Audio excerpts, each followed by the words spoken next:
ये आदमी पिछले लगभग 27 सालों से लगातार चल रहा है पूरी प्लैनेट के अक्रॉस, और अब वो लगभग अपने घर के करीब पहुंच चुका है।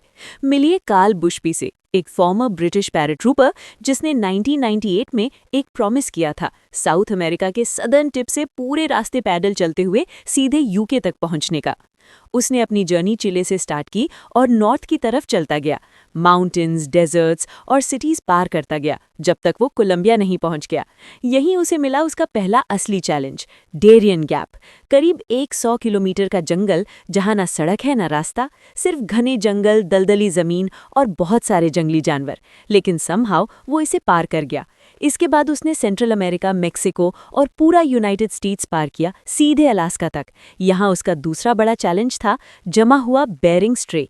इसे क्रॉस करने में उसे 14 दिन लगे, लेकिन फिर भी वो किसी तरह रशिया पहुंच गया और वहां पहुंचते ही उसे अरेस्ट कर लिया गया और कंट्री में वापस आने से बैन कर दिया गया, जिसकी वजह से उसकी वॉक कई सालों तक डिले हो गई।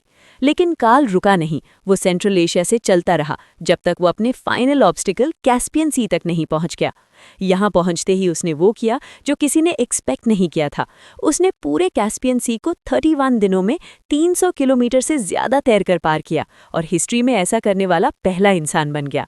फिर वो अजरान में निकलकर वो ईरान होते हुए पैदल टर्की पहुंचा और अब 27 साल, 45,000 किलोमीटर और 25 देशों के बाद कार्ल बुशबी हिस्ट्री की सबसे लंबी वॉक फिनिश करने से बस एक स्ट्रेच दूर है, वहीं जहां ये सब खत्म होना है, उसका घर यूके।